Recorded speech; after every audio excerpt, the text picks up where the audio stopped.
প্রিয় দর্শক এবং আমার বন্ধুরা, আজকে আমরা সিঙ্গাপুর ভ্রমণের দ্বিতীয় দিনে পৌঁছে গেছি সেন্তোসা আইল্যান্ডের এসিএ অ্যাকোয়ারিয়াম। অত্যন্ত সুন্দর একটি জায়গা, যা মাটির লেভেল থেকে অনেক নিচে নেমে যেতে হয় এবং সেই বিশাল অ্যাকোয়ারিয়ামটির ভিতরে অসংখ্য কুঠুরি এবং অসংখ্য জায়গা, ইভেন একটি টানেলও আছে তার ভিতরে। অ্যাকোয়ারিয়ামের ভিতরে টানেল খুব অসাধারণ একটি ব্যাপার, এবং যেটি রিসেন্টলি আমাদের কক্সবাজারেও একটি এরকম জায়গা করেছে, বাট সেটি খুব ক্ষুদ্র পরিসরে। সিঙ্গাপুরেরটি অনেক বড় এবং সুন্দর। এখানে অসংখ্য বৈচিত্র্যপূর্ণ সামুদ্রিক প্রাণীর দেখা পাওয়া যায়। আমরা এখন জেলিফিশের রাজ্যে প্রবেশ করেছি। সুন্দর সুন্দর জেলিফিশগুলো তাদের পাখা মেলে ঘুরে বেড়াচ্ছে, আকাশের তারার মতো যেন মনে হচ্ছিল তাদেরকে।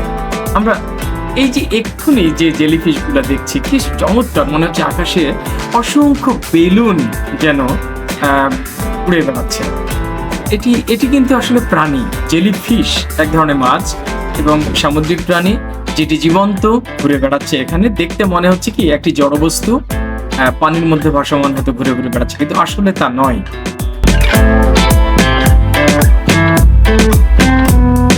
আমরা এখন প্রবেশ করলাম অক্টোপাসের রাজ্যে। আমরা একটি বিশাল অক্টোপাস দেখতে পাচ্ছি, যেটি ঘুরে বেড়াচ্ছে এর ভিতরে। অক্টোপাসের মাথাটা একটা থলের মতো হয়, আর পিছনে অনেকগুলো পা থাকে। এই পা গুলো আকর্ষীর মতো, যা দিয়ে সে কোনো বস্তুকে চেপে ধরে, এমনকি মানুষকেও চেপে ধরতে পারে। আমরা ইলিশ মাছের মতো বিচিত্র ধরনের কিছু মাছ দেখতে পাচ্ছি। এগুলো ইলিশ নয়, সামুদ্রিক মাছ। এগুলোর নাম আমার জানা নেই সঠিক আসলে। এখন আমরা স্টিং রে দেখতে পাচ্ছি, যেটিকে শাপলা পাতা মাছও বলা হয় বাংলাদেশে। এবং আমি শুনেছি যে এই মাছগুলোর লেজ দিয়ে চাবুক বানানো হতো একসময়। এটি হলো স্টারফিশ। এইটির অ্যাকোয়ারিয়ামের এই জায়গাটি খোলা ছিল, যে কারণে আমরা হাত দিতে পারছিলাম। আমি নিজেও হাত, এই যে এটি আমারই হাত, এই হাতটি দিয়ে আমি স্টারফিশকে স্পর্শ করছিলাম, যদিও নড়ছিল না, মানে একটু হালকা নড়ে আবার চুপচাপ হয়ে যাচ্ছিল। এটি দৌড়ে পালাচ্ছিল না, এই আর কি।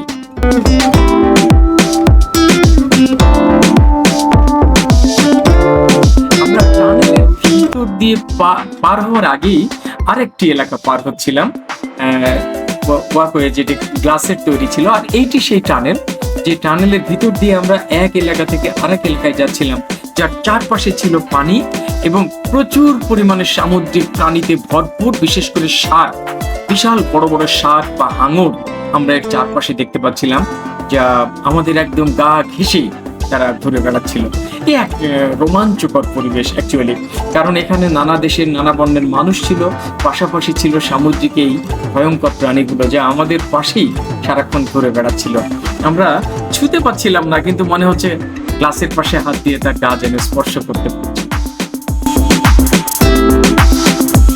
আমরা সব শেষে চলে গেলাম লেজার শো দেখতে, যেটি সন্ধ্যার একটু পূর্বক্ষণে। এটি বিকালবেলা।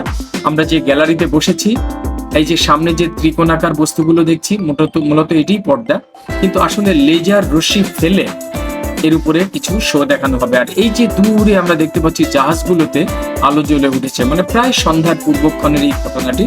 এখনো গ্যালারিটা ফাঁকা কিছুটা অংশ, তবে অল্পক্ষণের মধ্যে গ্যালারিটা পূর্ণ হয়ে যাবে। এই যে পূর্ণ হয়ে গেছে অলরেডি, এবং কানায় কানায় পূর্ণ। আর কিছুক্ষণের মধ্যেই খুব সম্ভবত শুরু হয়ে যাবে আমাদের লেজার শো, আকাঙ্ক্ষিত সেই লেজার শো। হ্যাঁ, শুরু হয়ে গেল আমাদের সেই আকাঙ্ক্ষিত লেজার শো। আমরা দেখতে পাচ্ছি সেই ত্রিকোণাকার স্ক্রিনগুলোর উপরে লেজার রশ্মি পড়ে তৈরি করেছে অদ্ভুত সব মায়াময় দৃশ্যের, যেগুলো চলমান। এখানে আমরা বিভিন্ন প্রাণী দেখতে পাচ্ছি ঘুরে বেড়াচ্ছে, এবং সত্যি সত্যি ওরা কিছু কাহিনী বর্ণনা করছিল। আমরা একটু শুনি সেটা।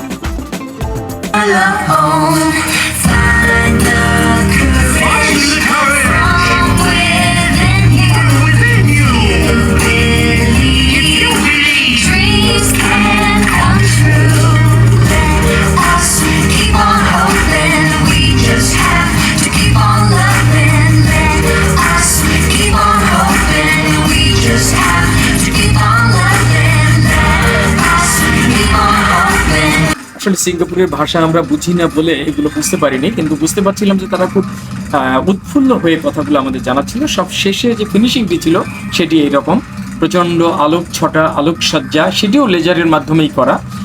যাই হোক, এই হলো আমাদের আজকের পর্বের শেষ ক্ষণ।